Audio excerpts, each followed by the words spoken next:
Desde moda e innovación hasta sostenibilidad y tecnología. Bienvenidos a Textiliando, el podcast donde damos vida a las ideas que transforman el futuro de la industria textil. No te pierdas ningún episodio.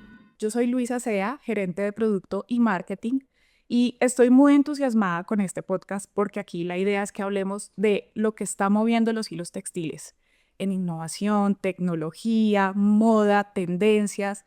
Y hoy, para comenzar con el pie derecho, tenemos un invitado súper especial, Darío Palacios. Bienvenido. Muchas gracias, Luisa. Muchas Darío, gracias, Rotela, por invitarme. nos encanta que estés acá, Muy bien. porque además tocas un tema muy importante que hoy yo creo que permea todos los ámbitos sociales, culturales, económicos, que es la inteligencia artificial. Y pues tienes una experiencia gigante porque eres mentor, consultor en Alianza Team y ahora en Protela, que nos encanta. Nos has guiado muy bien por este tema de la inteligencia artificial, que puede ser un mundo desconocido, conocido, o sea, tiene de todo un poco, ¿no? Vamos bien. Vamos bien. Vamos bien. Vamos bien. Además, también eres co-host en pues, un podcast muy chévere. Sí, y esa esa M Pro. Ujú. Y bueno, mentor digital de varias empresas. ¿Cómo estás? Muchas gracias, Luisa. Muchas gracias. Bien, muy contento. Los felicito. Esto está precioso. Todo esto que tienen acá está hermoso para el inicio de este proyecto, de este bebé. Ya un poco para arrancar con el panorama general, en el mundo pues que está en constante cambio, sabemos unas cosas hoy en día que uno dice, yo lo vi en la película Volviendo al Futuro, Sí. y creo que Volviendo al Futuro ya quedó en atrás, muy atrás. Lo único que nos falta son las patinetas voladoras. ¿Cómo puede la inteligencia artificial convertirse en un motor de la innovación en diferentes industrias, especialmente la creativa? Es que más que motor, es como un gran meteorito. Porque digamos que a mí me ha tocado verla desde el 98, 99, ya ha pasado un rato que me meto en el mundo digital. Y entonces me tocó ver digamos, no el nacimiento, pero sí el crecimiento de Internet o el desarrollo de Internet. Después me tocó las redes sociales, me tocó el nacimiento del iPhone, de eso cambia muchas cosas, el nacimiento de Bitcoin, pero esto en particular es quizás, yo lo he llamado incluso es un cambio evolutivo para la especie humana, porque hoy es una tecnología que finalmente le permite al ser humano ser más rápido, o sea, estoy diciendo metafóricamente, pero más rápido, más productivo, más fuerte, más inteligente. Y eso nos pone en una posición de tomarlo con mucha seriedad. Entonces, en los aspectos creativos, en compañías tradicionales como Protela, no es opcional. Esto no es opcional, no es una transición, no es como, ¿será que sí? ¿Será que es una moda? No, esto no va a ser una opción. Esto va a ser un cambio muy profundo de todo cómo nos comportamos y cómo trabajamos. De acuerdo. Y ahora que hablamos de las compañías que mencionas a Protela, ¿cómo puede la inteligencia artificial ser ese catalizador para empresas tradicionales como por ejemplo Protela, que lleva 75 años en ese mercado, que venía de pronto con una comunicación del pasado, pero hemos ido poco a poco renovando redes sociales, sitio web, o sea, como que hemos hecho pequeños, grandes pasos? Sí. ¿Cómo lo ves? Esa es una pregunta muy buena, Luisa, y es importante para las personas que nos van a empezar a escuchar y que te van a empezar a escuchar. Hace poco me mandaron un informe de MIT, siempre hay un informe de MIT, que decía que la inteligencia artificial en la implementación en Estados Unidos, el 95% de las empresas habían dicho que esto había sido un fracaso. Me lo pasaron y yo les dije, mire, si quieren yo les paso un informe del 2000-2001 que me decía finalmente que Internet estaba quebrado y que eso era un fracaso. Entonces, esto no es un uso de una herramienta per se para las empresas. Pues la herramienta es la herramienta. Esto es una apropiación de cómo trabajar con la herramienta. Y es un cambio cultural y de ADN de cómo se trabaja. Y eso toma tiempo, y eso toma esfuerzo, y eso es con voluntades. Entonces, la tecnología va a estar ahí. se va a quedar y se va a desarrollar. Es ese componente humano. Ahí es cuando el componente humano es tan importante de cómo hace esa apropiación y ese uso de esa herramienta, ¿cierto? Habrá personas, siempre hay personas que lo apropian más rápido, o empresas que lo apropian más rápido, hay otras que se tardan un poco más, pero pues hoy es muy difícil decir que no hay ninguna empresa que no utilice Internet, prácticamente es imposible, o que no tenga una presencia digital, o que no esté haciendo algo en digital. Eso hace 25 años era la misma discusión que se tiene hoy con inteligencia artificial. La única variable con Internet es que esto sí afecta al individuo. O sea, si hay una afectación entre el individuo que está dentro de una compañía o no, que usa esta tecnología y el que no. Yo creo que ahí sí hay la gran diferencia. Entonces no hay opción. Esto se tiene que hacer. De acuerdo, sí, total. Y ya mirando, digamos, hacia adelante, o sea, hacia el futuro, Sí. ¿cuál crees que será ese impacto disruptivo que va a tener la inteligencia artificial en los negocios, en las compañías, en la sociedad? O sea, ¿qué va a ser eso que nos va a decir, wow, o sea, esto realmente, porque digamos, yo pienso que ahorita, no sé, tú qué pienses, estamos adoptando, pues, Sí. aplicaciones, Sí. está ChatGPT, Sí. etcétera, etcétera, todas estas aplicaciones que hace que la vida se nos vuelva un poquito más fácil, Sí. más ágil, Sí. ahorremos tiempo, podamos pensar más en estrategia, ser más creativos, tener, digamos, más tiempo para poder pensar en otras cosas y dejar que la inteligencia sea esa herramienta, ese asistente que nos ayude a agilizar una cantidad de actividades.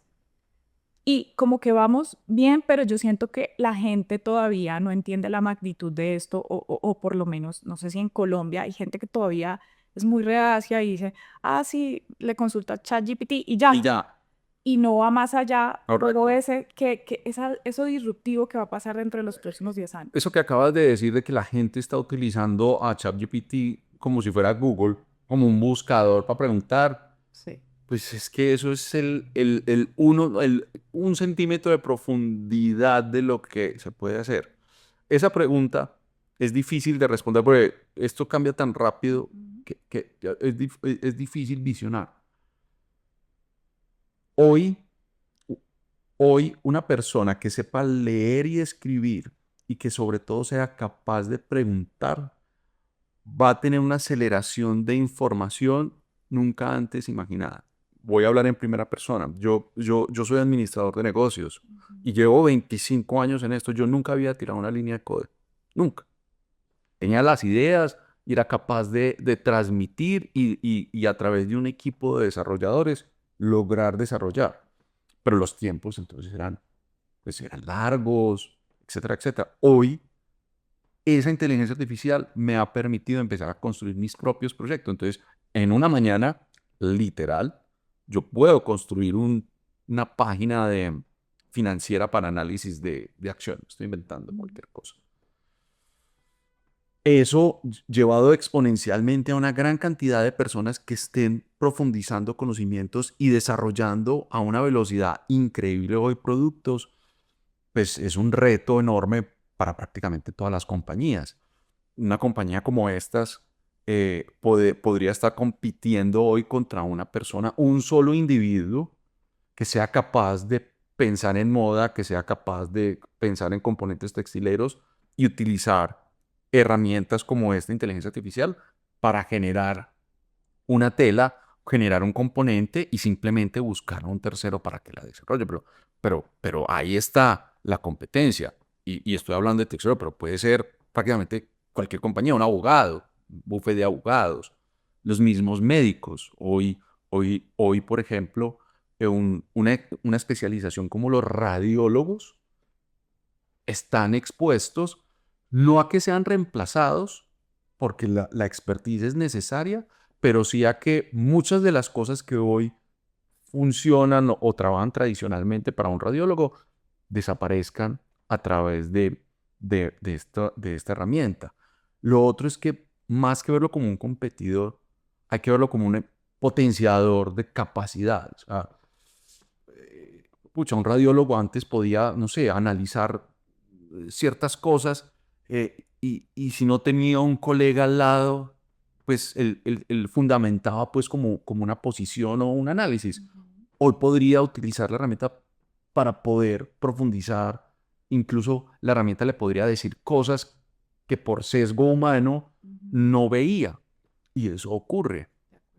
A nivel educativo ni se diga. Hay casos ya... Ya que tocas lo educativo, a mí me parece importante esa partecita ahí, y es cómo diferenciar, o sea, hay una línea muy delgada Sí. en donde estás aprendiendo con un profesor en sí, una aula de clases, tal, y salen de ahí los niños y todo por ChatGPT, copy-paste, o me lo aprendo de memoria. Sí. O sea, ¿cómo manejar eso? O sea, Eso, mira, Luisa, pues tú eres supremamente joven, pero hace 25 años era la misma pregunta con Internet. Entonces, había páginas que les hacían las tareas a los pelados. Entonces, los pelados ya no van a estudiar. Pues 25 años después, pues sí están estudiando. Yo creo que es más la forma como se usa la herramienta. O sea, la herramienta puede enseñarte a aprender de otra manera. Claro, exige, hey, ya no es como hazme ensayo. este ensayo. Sí. Pues sí, yo cojo el ensayo, no es, venga, pero detrás del ensayo, ¿qué? ¿Por qué se hizo así? ¿Usted qué piensa? ¿Qué contexto? Porque finalmente, y eso es un punto muy importante, finalmente para utilizar la herramienta yo le tengo que dar un contexto a la herramienta. Así es. Yo le tengo que dar, mire, vamos a hacer un ensayo de esto, de esto, de esto, pero no me vaya a decir esto, pero necesito que profundice. O sea, ahí hay un conocimiento detrás. Luego de que yo le doy ese contexto a la herramienta, hay una respuesta, pero yo tengo que analizar si la respuesta está bien o mal y la tengo que complementar. Entonces, empiezan a cruzarse una cantidad de nuevos elementos que son los que determinan el uso correcto o no de la herramienta. Hay usos correctos y hay usos incorrectos, pero yo creo que es parte del proceso. Aquí hay un reto y es que esto es una tecnología que va muy rápido. Entonces es como, mira, la semana pasada no podíamos hacer esto, ahora sí lo podemos hacer. Esto funcionaba de esta manera, ahora ya hay que cambiarlo. Es un reto enorme para el ser humano, pero yo soy supremamente optimista, pues yo peco a veces de optimista y esto me parece que nos da unas capacidades y unas cosas que antes era muy, muy, muy difícil. Muy difíciles. Y hablando un poco de esa ética y responsabilidad de la inteligencia artificial, que ya entramos Es como un en ese punto sensible. ámbito, como avanza tan rápido la inteligencia artificial, lo que tú decías, hoy vemos una cosa, mañana otra, y van saliendo actualizaciones que uno dice, pero espérense, espérenme. El momentito que todavía no sé cómo funciona esto. ¿Cómo crees que las empresas deberían balancear, digamos, esa innovación con la ética y la responsabilidad social? Esa es una pregunta difícil, porque curiosamente ayer hablaba con un cliente y estaban preocupados. Todos los clientes a los cuales uno se acerca son preocupados. Información, mire esto, no sé qué, varias cosas. La primera es que hoy la digitalización del mundo nos ha expuesto, la información primero está expuesta, Total. ¿cierto? Sí. Si utilizas Gmail, estás expuesto. Si utilizas WhatsApp, estás expuesto. Estos aparatejos, los celulares están todo el día escuchando cosas. Todo el día. Los televisores están escuchando. Sí, no, eso uno está por ahí, dice cualquier cosa y, oye, ¿qué quieres buscar tal cosa? Y yo, no. Sí. Alexa, los aparatitos, todos están escuchando. Entonces, punto número uno. Punto número dos, a nivel ético, pues hay un componente humano absoluto. Nosotros nos podemos poner de acuerdo. Mire, las reglas de juego son estas en una compañía. Mire, se va a usar esta tecnología únicamente o estas licencias y se va a usar para esto específicamente y no pueden, digamos, compartir información sensible de la compañía en estas plataformas. Pero ahí hay, digamos, hay una definición, hay un marco, pero estamos hacia la voluntad de los demás. Entonces, entre 5 personas es muy fácil ponerse de acuerdo, entre 10, pero ya cuando el número es 50, 80, 100, 200, 1000, pues dependemos ya de cada individuo. Lo que no podemos es pecar de precavidos, porque pecar de extremadamente precavidos, pues nos anula la posibilidad de poder probar. yo creo que tiene que haber definitivamente en las compañías una especie ya de apertura a esto, con las reglas de juego básicas o con una apropiación de a poco para que vayan experimentando, pero es inevitable. Y también las mismas plataformas deben regularse un poco, Sí, claro. porque hoy en día te pueden decir cosas buenas o cosas malas y hay gente que también pues tiene un tema de salud mental que consulta cosas ahí que pueden ser Claro, nuevas. total. Digamos que las compañías líderes de esto se protegen mucho, son muy cuidadosas, pues porque obviamente que se filtre información sensible de compañía X y que se haga eso público, pues eso es un batacazo no solo para esa compañía, sino para la industria. Entonces, entre ellas, pues hasta ahora no hay un registro de que eso haya ocurrido, una exposición de ese calibre. Entonces, primero son cuidadosas. Obviamente no se puede decir que son infalibles porque están construidas por humanos, pero, pero por ahora son muy cuidadosas.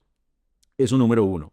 Y número dos, pues obviamente tiene que haber una comunicación constante diciendo, pues esto es para usarlo de esta manera, ¿cierto? Venga, no lo vaya, pues lo más común es, la gente lo está usando como psicólogo. Sí. Claro, porque uno se pone a hablar con la máquina y pues sí, es simpático y es hasta agradable y menos como menos, ¿cómo se dice? Menos, no es tan íntimo, no me siento tan expuesto a contar mis problemas más íntimos a otro ser humano, pues prefiero contar a una máquina. Pero tiene que quedar claro que es una máquina, ¿cierto? Claro, no, y a eso voy. Hubo un estudio, creo que fue en el Reino Unido, que hicieron con pacientes que tenían problemas psiquiátricos, Sí. les pusieron la IA y a los humanos, ellos no sabían ni quién era el humano ni quién era la IA, y cuando los entrevistaron dijeron, me sentí mejor con esta parte y era la IA. La IA. Entonces, que sintieron que les dieron la receta médica más adecuada, que además lo supieron escuchar mejor, Claro. que sintieron que estuvieron mejor atendidos. Entonces, es increíble al nivel que puede llegar él. Uy, claro, pero eso tiene un truco. Sí. Y es que, obviamente, yo creo que todos los que nos están viendo han visto alguna vez una película de robots, Sí, ¿cierto? sí, sí. Y de ciencia ficción. Y siempre los robots, obviamente, el génesis de la construcción de los robots, la programación de los robots es proteger al ser humano. Sí, sí, sí. Entonces, estas máquinas están hechas para proteger y ser simpáticas Claro. con el ser humano. Y se van adoptando. Entonces, como que siempre le dan a uno la razón. Sí. Y siempre me dicen lo que yo quiero escuchar. Sí, sí, sí. Claro, no tienen la parte humana, que es el criterio. Pues, como no son humanos, no tienen criterio. Pues, porque un ser humano va a decir un momento, no. Luisa, yo te adoro, eres mi mejor amiga, te adoro, te quiero, no sé qué, pero no puedes hacer eso, ¿cierto? Ese es el criterio del ser humano. Las máquinas no. Claro, eso es lo que va a empezar a pasar, Sí. ¿cierto? Van a llegar. Y vamos a llegar a eso. ¿Qué va a pasar de ahí para adelante? No sé. Sí, yo en mis exposiciones digo que estamos en un punto de singularidad, y lo dicen mucho. La singularidad es ese punto del momento de registro de información del ser humano, que por más información que hay y ha existido, no sabemos qué va a pasar. O sea, de aquí para adelante, ¿qué va a pasar? Ya estamos muy cerquita de ese punto de la singularidad en esta tecnología. Y ahí para adelante, ¿qué? No, pues sabemos que hay unas películas que se llama Terminator, con una vaina que se llama Skynet. Sí. Démonos la bendición. Hay otra cosa que se llama Matrix. Y poco más. No sabemos qué va a pasar. Pero reitero, yo prefiero ser optimista. Yo prefiero probar. O sea, es mejor probar, pecar por probar y testear que porque, no, yo más bien no hago nada. El hacer nada no es, en este caso yo creo que no es una buena opción. De acuerdo. Y ya hablando un poquito de los cargos, los perfiles, de sustituir un poco al ser humano, Sí. porque además la inteligencia artificial puede pensar, puede idear, incluso ejecutar. Sí. ¿Cuáles serían esos cargos o esos roles que tú dices, yo no creo que estos vayan a ser sustituidos por la inteligencia artificial? Esa es una pregunta que yo creo que hoy todos nos hacemos. Sí, todos nos hacemos. Yo mismo me hago. Bueno, en 3 o 4 años, ¿qué voy a estar haciendo? No tengo ni idea.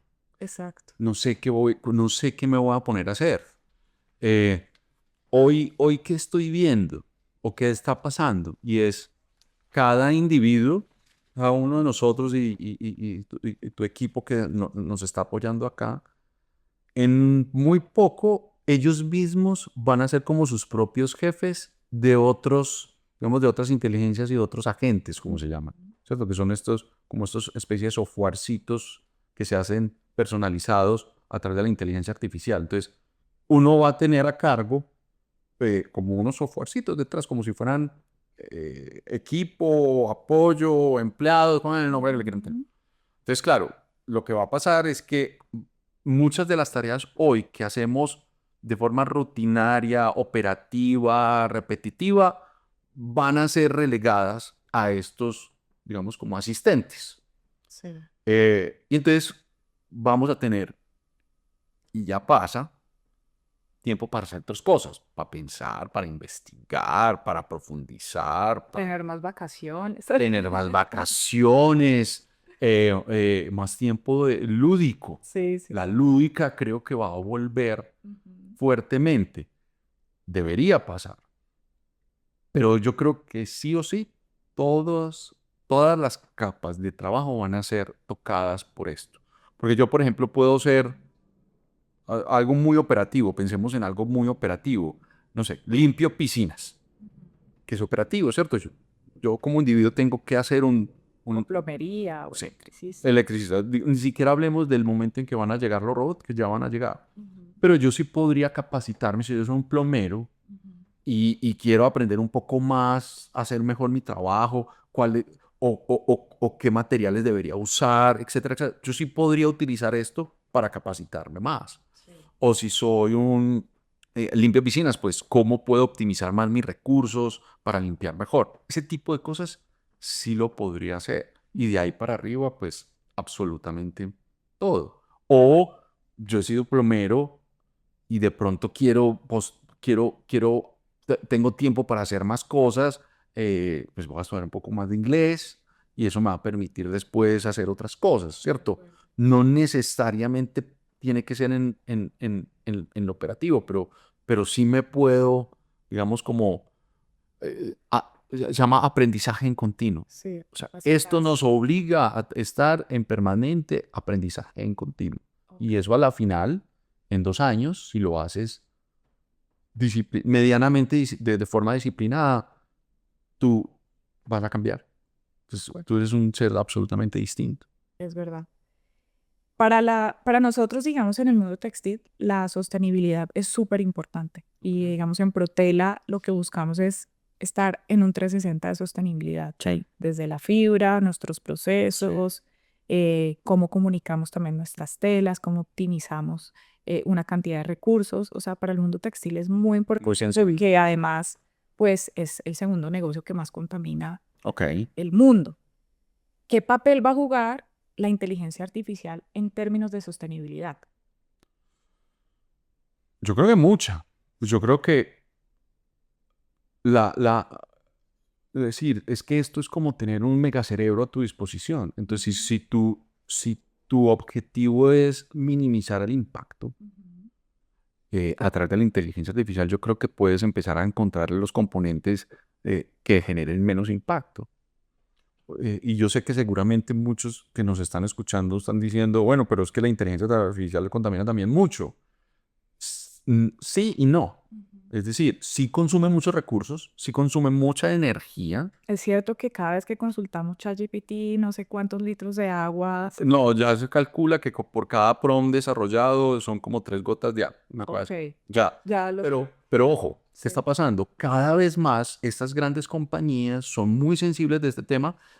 Entonces, cada vez tratan de que la tecnología consuma menos recursos. O sea, o sea, no son solo los textileros los que están preocupados por el tema, está todo el mundo, ¿cierto? Porque cada vez, pues, esto consume muchos recursos, hay más gente, hay más preguntas, hay más gente que se quiere vestir, etcétera. Hey, pues, ¿cómo logramos con menos hacer más? Ujú.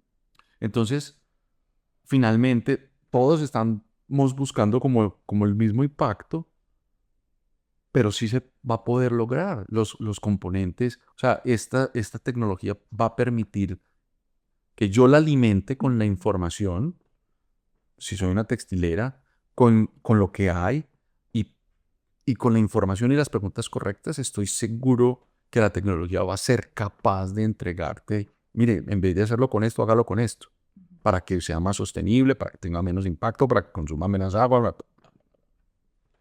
Bueno, Darío, y ya digamos para terminar, ya que vayamos un poquito más al plano personal, hemos hablado cosas también muy técnicas, lo que está pasando en el mundo.